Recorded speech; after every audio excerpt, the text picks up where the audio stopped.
Welcome to The Family Skeptical, Parenting Through Nonbelief. We're a married atheist couple raising two wonderful, strange children. We ask big questions, dissect weird parenting moments, and examine how society ignores or misrepresents families like ours. If you're any stripe of nonbeliever who's involved in raising children, welcome. You are our people. Our kids have heard all our swears, but yours might not have, so be thoughtful if there are young people listening with you. Pops. Moms. I feel like, because I've been listening back to our shows, and I feel like when I get to this period, I'm going to be able to listen and track my stress level over the episodes. Because I feel like I've come into all the shows with such wildly varying energy. Oh, indeed. So it's just it has been, I think I'm doing really well, but I have also just been walking around our house breaking things. No, you haven't been breaking things. You've been dropping things. There's a big difference. Yes. Okay, but it results in them breaking. Sure, but we have to look at intentionality, just like we talk about the kids and their behavior. That's true. It isn't like you're throwing plates at the wall. No, I don't know what's happening in my brain, and we're not having any sort of mommy dearest moments. So. No, not at all. I am just whoopsieing a lot of things in amazing fashion. Was it yesterday? I wish I could have seen that. Yeah, because I dropped a glass dish and I managed to drop it onto a stack of other glass dishes. So I didn't just break the one, I also broke another. Anyways, we're doing fine. Everything's good. We spent the last weekend finally getting into our new house. Mm-hmm. And starting to, flesh out our plan for renovations both before and after we move in. Yeah. I think overall, the trip was pretty amazing. Yeah. And I'm so proud of how the boys did because, this could, there are a lot of emotions. They're excited, but they're also, scared and leaving the life. Sad. Yeah. Yeah. And so one of the reasons that we really wanted to go is that the school that the boys are going to be at next year was having an end of year picnic. Which was adorable. It was adorable. They have an ice cream truck. Yeah. I feel and I just wanted to talk about it because it's such a good example of how just all the complexities of parenting. Because as we were heading over, I talked with Reader and Go just to make sure they knew. I was like, look, maybe you'll meet somebody that you vibe with, but also this is a really weird way to meet people. We don't know how many families are going to come. We don't know what the vibe is going to be. So just if you connect with somebody, amazing. If you don't, that doesn't mean you're not going to connect with kids next year. It doesn't mean anything. We don't, these could be kids that are going to be in your classes, maybe not. We just don't know. So don't feel like anything that happens is going to be an indicator for what's to come. Right. And I think that was good to talk about. And then, so I didn't go in with big expectations, but I think, at least in my mind, given the size of the school, I think it was a pretty small percentage of families that came. Oh, yeah, exactly. It was not a large gathering. No. So it was a pretty small group. So there weren't that many kids from the different age levels there. Yeah. It definitely felt like groups of parents that came kind of to hang out with their buddies. Yes. And then sometimes Go can be like very outgoing with new kids. I Mm-hmm. mean, on one of our other trips, we were at an art museum and he just like totally vibed with one of the other kids in like the playroom and like built all this great stuff with him. So sometimes he has a really easy time connecting with folks. Like for the picnic, he really just kind of wanted to be playing with me and us. And I don't know if that's because he was nervous or, I think you he know, was just nervous. I think he was just nervous. So it was just kind of the vibe he was in. Mm-hmm. So, and also I know you were thinking that like some of the school administrators that you had talked to were Yes. going to be there. Mm-hmm. And that was not the case. So there was also sort of Right. like nobody to introduce us or do anything like that. Yeah. And I also didn't have the big expectations, but I sort of thought like, oh, maybe the boys will play with someone and then like I can talk to that kid's parents, you know? Yeah. But that really didn't happen. And then it was only Reader, who's been like super into basketball. He did go and play a little bit with some kids who were Playing basketball. playing basketball, which is awesome. That's like, Mm-hmm. I am always so proud of him because as a kid, Mm-hmm. like I never would have had the bravery to walk up to kids and ask to play, you know? Yeah. So like that was just very cool of him. And so like, did we talk with anybody? Did we make any good connections? No, Nope. which is fine.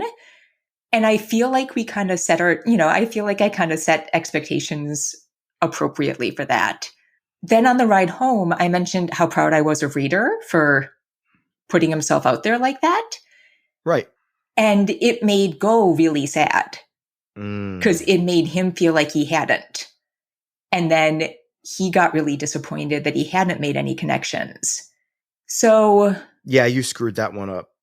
well, I don't know. I sort of feel like it just was what it was, but this stuff is so complex. I don't know. I don't know if we could have done any better. I don't think that we should frame it like that. I think that we should be focused more on, the boys understanding that when we set out to do something like go to a function at a new school, that it's going to be a learning process for everybody. Mm-hmm. And I tried my best to couch the whole experience in that idea before we left, before we started on our trip. Mm-hmm. And it clearly wasn't enough because in Go's mind, he absolutely needed to make new friends right away. And so there was definitely miscommunication there. So I don't think that in the moment we should have necessarily done anything different. But, you live, you learn. And it's a big change. And he's also a lot older than he was when we moved the last time. So this is the first time he is mature enough to, process this shifting social situation. Yeah. So, interesting experience. What I do think is intriguing is that Reader was saying afterwards, he was like, I don't even remember how I made the friends I have. Ooh, that's interesting. And like, I think that's so true. Like, there are a couple of friends I've had throughout my life where there was like a very clear, like, this is how the friendship happened. But more so, I feel like it is kind of ephemeral, which is so, it's just such a thing. Yeah, I find myself not, like, part of me is sad that he got sad. Mm-hmm. But part of me is content with the fact that he got sad because that means that he's focused on, wanting to integrate with the community. Mm-hmm. And I don't know. Yeah. And I think it'll be profoundly different when they're in classes because it's just Oh yeah, a whole different thing. Yeah. So yeah, I'm not worried about it moving forward. But yeah, he's a little dude. He's a little sensitive little dude. Mm-hmm. And yeah. for what it's worth, he when he does make friends, he is a great friend for those kids to have. So I think that he is going to be an asset once he gets his sea legs. Yeah. To whatever aspects of the school community he does sort of integrate with. Mm-hmm. So I'm excited to see where he lands. Yeah. But I think in retrospect, we could have done it. We could have, phrased things better leading up to that moment. But, whatever expectations he had in that moment were his. Yeah. So. Well, and I think there's also an aspect that we can't control, which is just that recently I feel like the boys have kind of been at peak competitiveness. Mm. So not in like a terrible way, but I don't know. It's just Reader was really upset that Go got more time with me the other day. So it's just there's been a lot of that.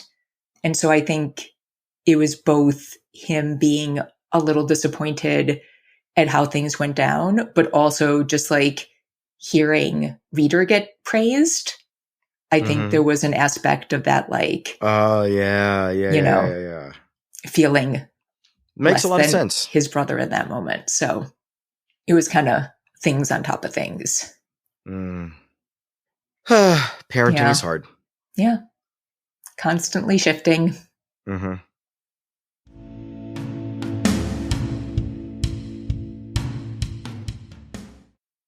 So for our first topic, we are going to be incredibly topical and talk about something that everybody has already covered 5 weeks ago. Well, we've been busy. Well, we've been busy, and it takes me 3 weeks to edit. So, Oh, there is that. There's always a delay. So we wanted to talk about the Trump verdict. But if you feel like you've already heard way too much about it, hopefully we're going to talk about something. Listen anyway. Listen anyways. Because like, we're not giving any legal commentary. No. It's been done. It's been done by very people well. better than we ever would be able to do. Yeah. If you haven't listened to it a million times, I highly recommend. Shame on you. No, it's fine to disconnect. It's all madness. But if you haven't heard too much about it and are interested, Opening Arguments, which is the podcast of Thomas Smith, who's one of the hosts of Dear Old Dads, has done some really good coverage of it. So if you have not already heard it a million times on the legal side, more technical, that is a great place to go. But no, we wanted to talk about it more from a parenting angle. And I don't know, have you been talking to the boys about it much? Not really. There's a certain amount that I want to insulate them from having to think about this sort of stuff, even though it is like fascinating in some sort of historical way. But, I do want to make sure that that my position about these things doesn't overwrite any potential position that they could have. I want to make sure that my biases against Trump don't necessarily become theirs. What are you talking about? Okay, we fine. have been like very clear about our feelings about Trump. That's okay. That's fair. There's been no guarded. Fine. They know we think he's awful, and based on what we've told them, they agree. Reader, when he first saw Donald Trump, this was back in the leading up to the 2016 election, just heard him talk and said, Donald Trump's a really bad guy. Just to put it into perspective. That was out of his mouth. I didn't talk to him about it at all because he was way too young to get any of that. That was just like first impressions. Yeah, that was his first impressions. He's like, I don't like the cut of that guy's jib. Yeah. From the mouths of babes. Totally unrelated. I have such a distinct memory of when he got elected because it was late but I was, Mm-hmm. because we were on the, well, no, it doesn't quite make sense. We were on the West Coast. Anyways, it was late and I was nursing Go. And I remember just like hearing the results come in and realize, and I We was have entered the realizing Trump era. that he was going to win. And I just remember sort of like caving in over Go, just like, oh my God, what, What is what's going happening to to the world? happen? But yeah, it's like, it's just fused in my brain, just sitting in the dark with him in my nursing chair. But I haven't talked much about it either. I mean, it'll be interesting to see how much more it comes up when we move back to the States. Oh, right. Well, especially considering we're going to be living in essentially a red state. Yeah, well, blue city in a red state. But, and I obviously like people all over the world follow what happens in the US. So it's not like people here aren't talking about it, but I don't think it's certainly not with the same level of concern that I feel like people are following it Right. in the US. So that'll be intriguing. And it'll also be interesting to see how they feel if they have friends who are more supportive. Either, I mean, at their age, I feel like that'll mainly be because of their parents' feelings More supportive of what? of Trump. Mm, interesting. I Because mean, where we live, it's unlikely, but you never know. It is definitely a diverse city. yeah, but I don't know. In talking about it, I feel like we actually probably should take some time to talk with them about it. Oh, before the move, sure, yes, Yeah, but yeah. They have to be ready for the fact that they're going to occasionally hear people praise right wing authoritarianism. exactly. But I think you felt like there were sort of real lessons from this verdict that would be good to talk about, and I'm curious what you think those are. Well, with the boys, because they're getting old enough to start thinking about these things, I want them to appreciate how jury selection works, how courtroom argumentation works, at least a little bit. I mean, Mm-hmm. they've seen To Kill a Mockingbird, so they totally understand. But still, I want to make sure that they understand why the people who claim that the I was about to say election, but it's everything is always rigged with these people. Mm-hmm. How unless they win, of course, it's not rigged then. Yeah. How the jury and the trial were rigged, and then start to talk about what happens culturally. Happens in the zeitgeist, happens in an electoral process because of a verdict like this. There are a lot of different sorts of lessons that can be learned because it's a big cultural touch point. I mean, we've never had anything like this happen before, right? Mm-hmm. As the curse says, may you live in interesting times. Well, here we've been for 8 years now. Yeah. And I don't know, part of me still wants to wait a little bit, but part of me wants to take advantage of the fact that it's happening now. And that me talking to the kids about it helps me process it. And Mm-hmm. there's also the whole, why do people connect with bullies? Mm. What do people gain out of following the loudest voice in the room?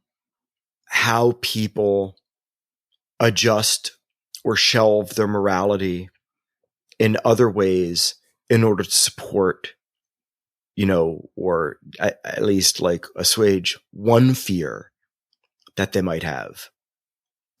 So like you talk to Trump supporters, like if anybody in the audience has not already, you should check out the YouTube channel More Perfect Union.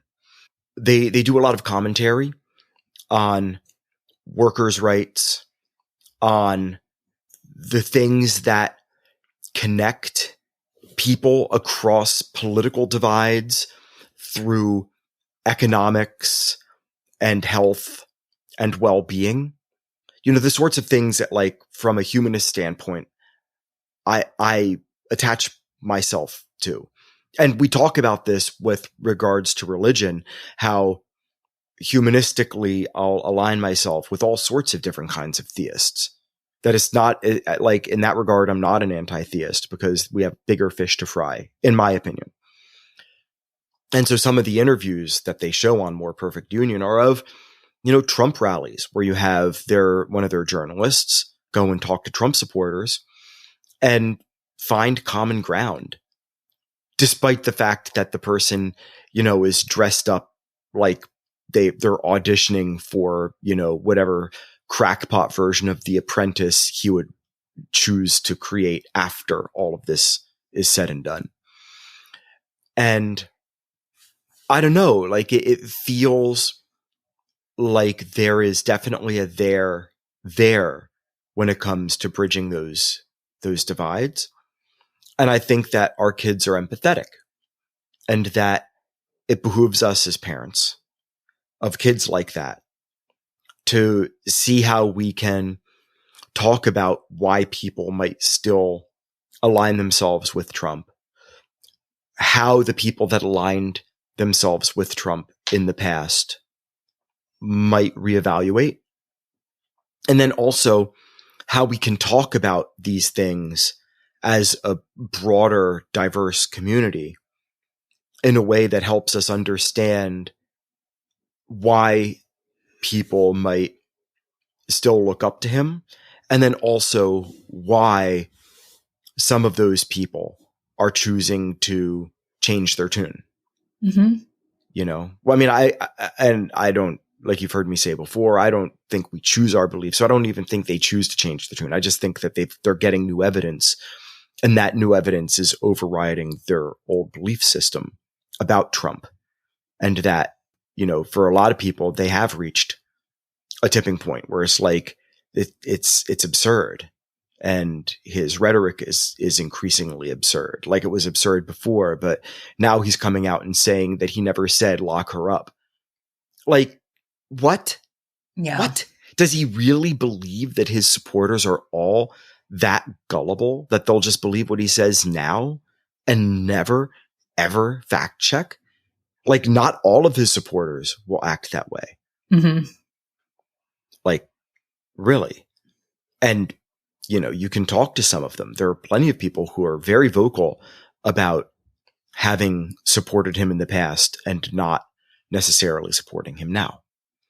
So that sort of shift and realization on the parts of some folks is worth talking about, on top of how people still might idolize him and how they accept this perpetual refrain of "it was rigged" whenever they don't win, and what the value is there, and how our kids as skeptics can kind of filter that noise and see what truths lie within.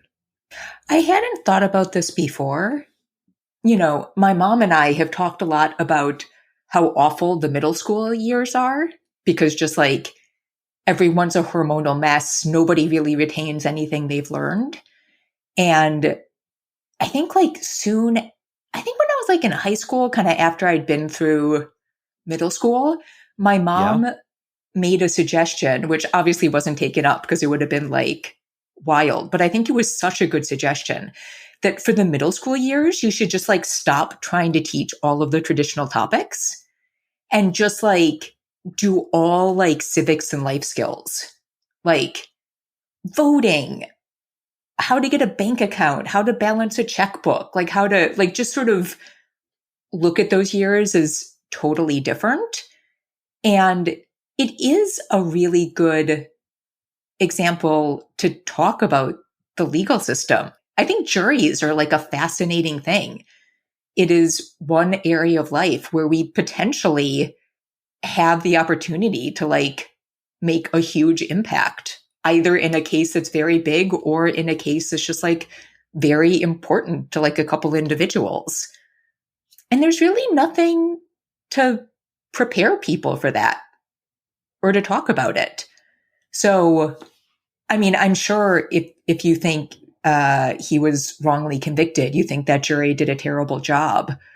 But I know in some of the coverage I read, they talked about, because they were able to ask for things from the judge while they were deliberating, and that all the things they asked for, really cut out the noise and cut to the heart of the case, where they were very focused on what kind of the main issues were. So yeah, I might talk with Reader and Go in the next couple of days about some of that. But yeah, it's fun thinking about how these big moments can bring up other conversations. Yeah, it really is. Also, I didn't know that the jury foreman is usually just the first juror picked. Oh, interesting. Isn't that, or at least in New York, I think. Okay. I think that's wild. It's not, it's such a huge responsibility, particularly in a case like this. And it's you were up first.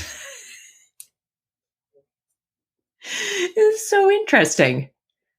So, yeah, just a lot of interesting aspects to talk about it, totally separate from the Trump of it all. Indeed.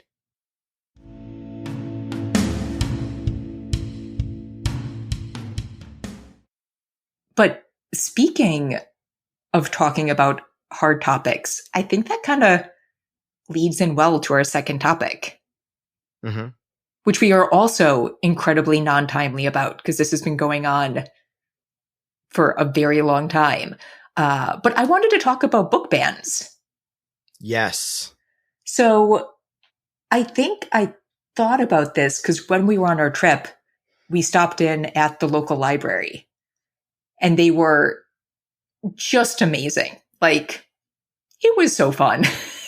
It was people who clearly really loved what they do. And one thing that stuck out is the librarian telling us, we probably have an ebook you need.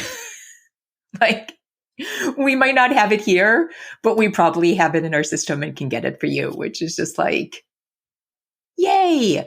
But there has been just so much about book bans. And I think, no surprise, we are not people who support book bans for books that talk about LGBTQ issues, that talk about people who are Black, which I can't even, that is the part of these book bans that I am I can't believe this is part of the discussion.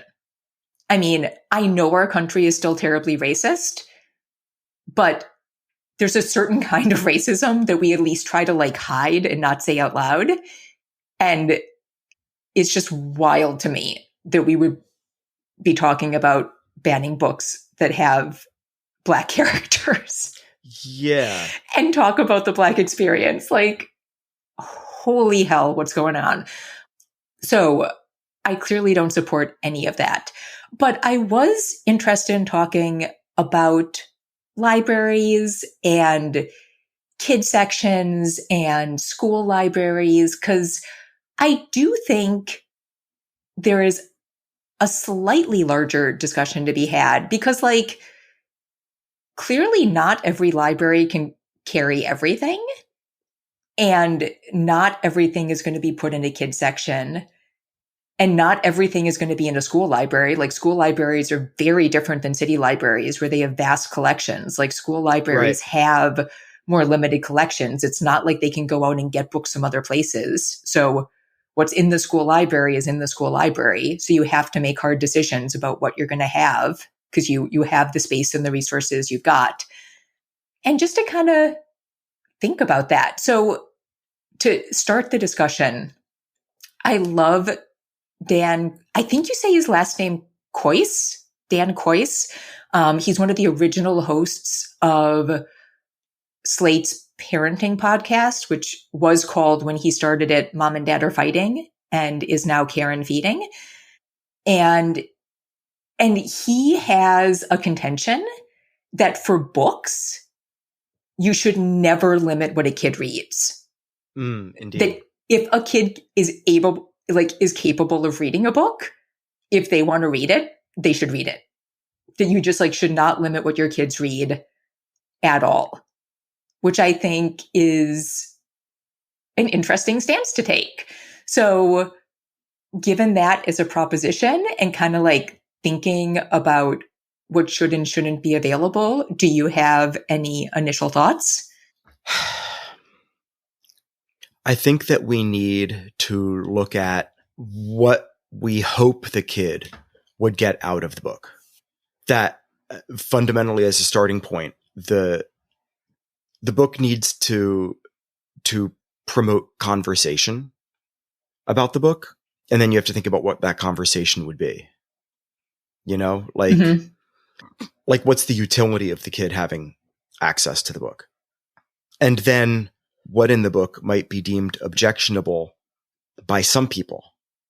And then you can have a whole conversation about why some people object to the book. And then you can say, oh, but we like this book, or we encourage you to read it because of X, Y, and Z. Mm-hmm. And that it just comes down to the utility for the child. Is it important that kids have a variety of opinions and ideas, they can access? Of course. Is it important that they, see content that might challenge them? Yeah. But also, it's important that we as parents are literate and that we know what our kids are reading.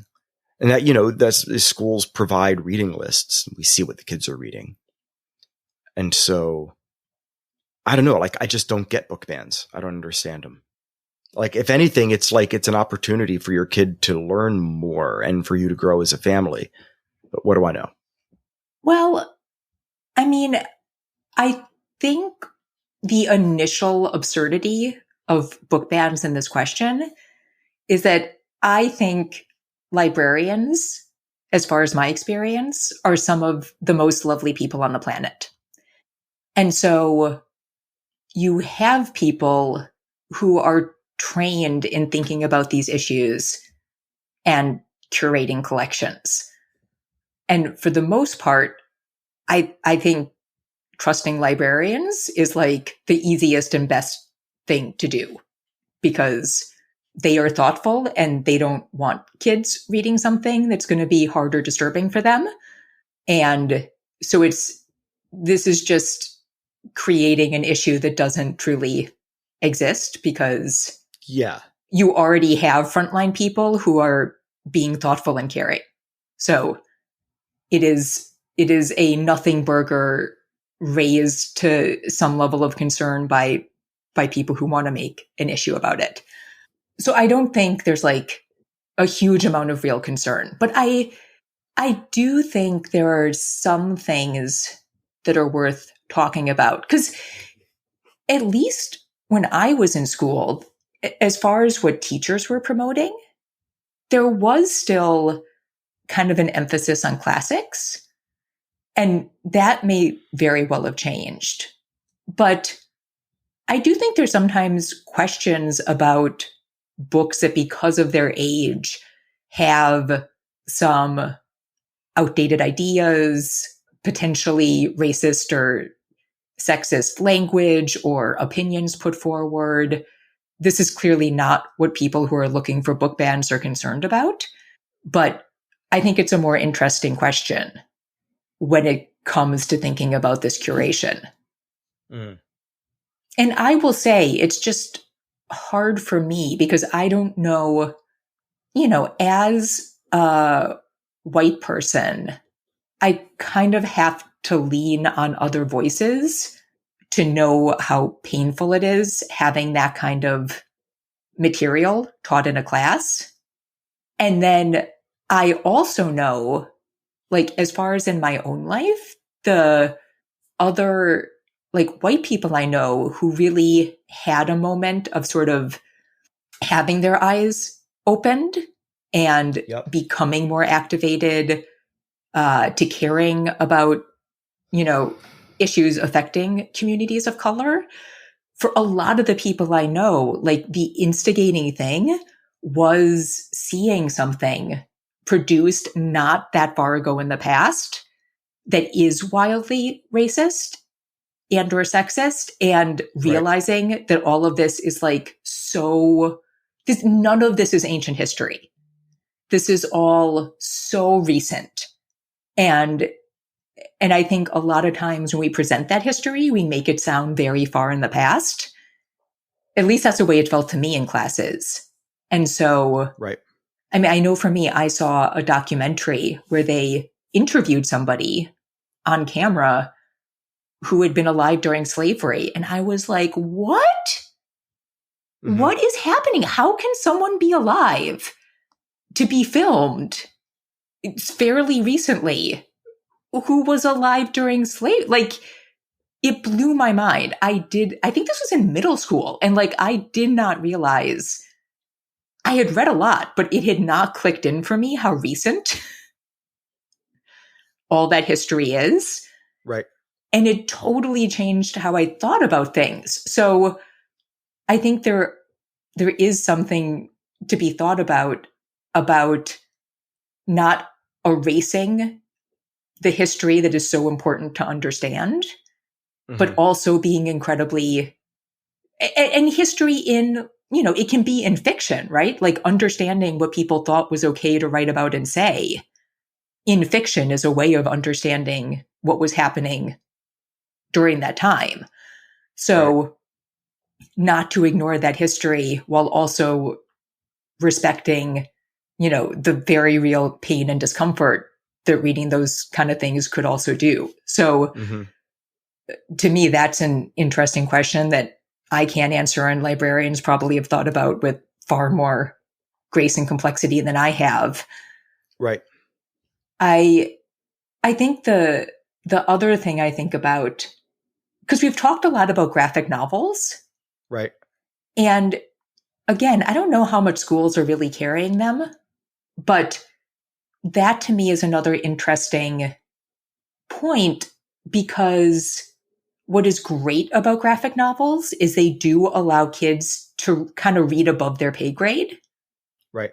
So because you have the pictures to lean on, you can read something that might be too hard to understand, or the writing might be too complex if you were just reading it straight. And that's great. But to me, that sort of is counter to Dan Quass's argument. Mm-hmm.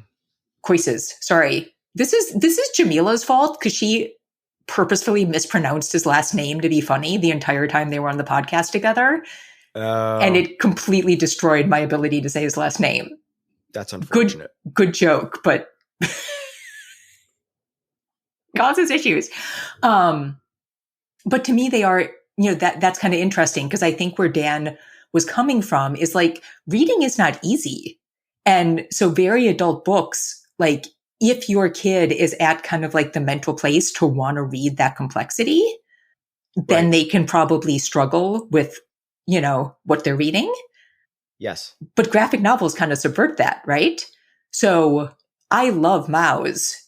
I think it's one of the best things ever written about the Holocaust.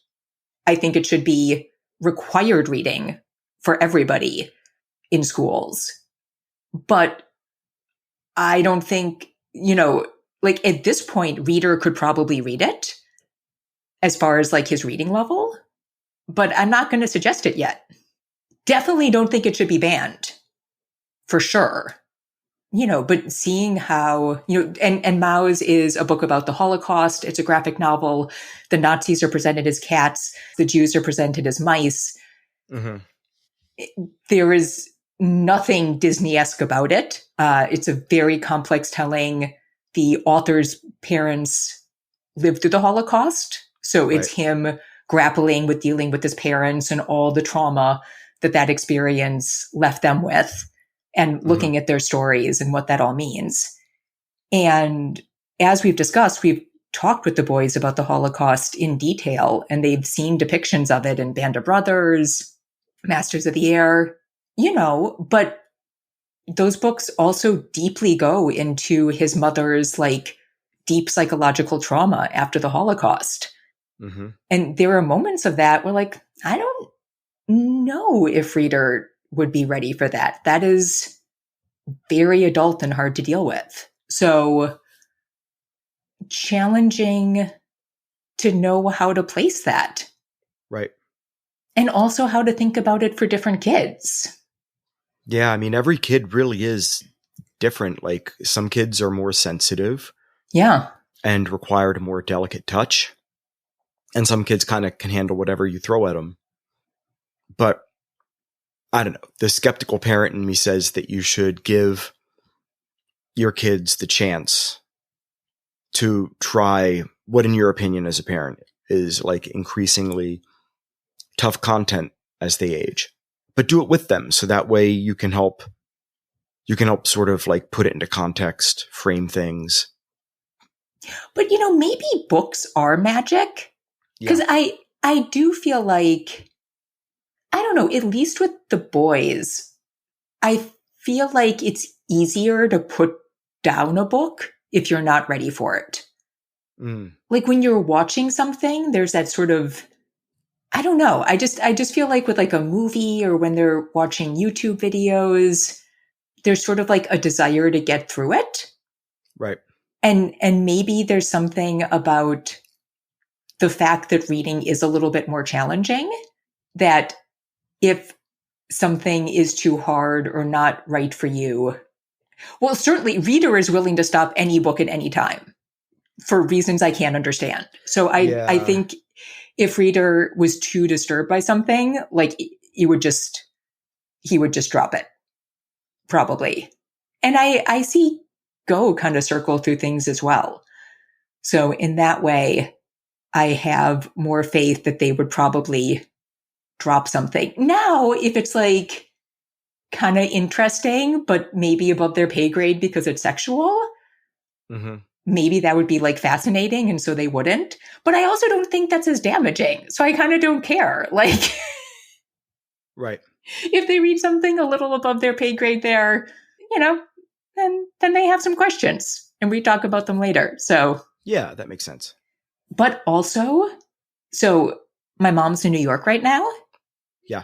And she just messaged me that Tommy is back on Broadway.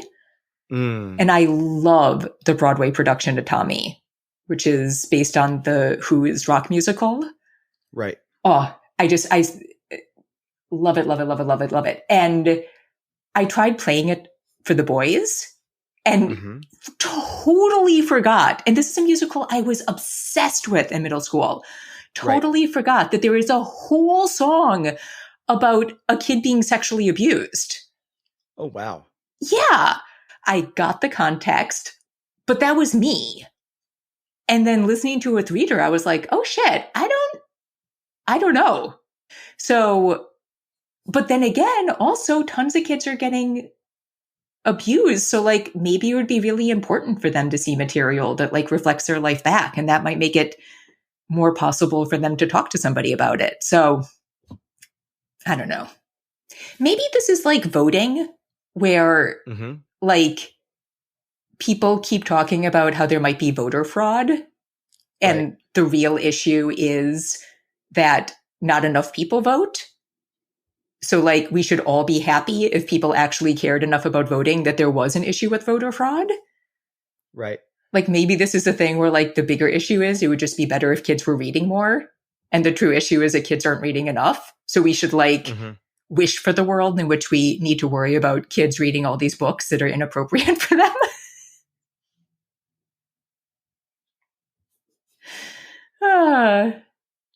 Well, speaking of school libraries, you have to go get the kids soon. There is that. So we should probably wrap it up there. Indeed. All right. We need to thank Jonathan Zalbin and First Frame Music for the music for this podcast.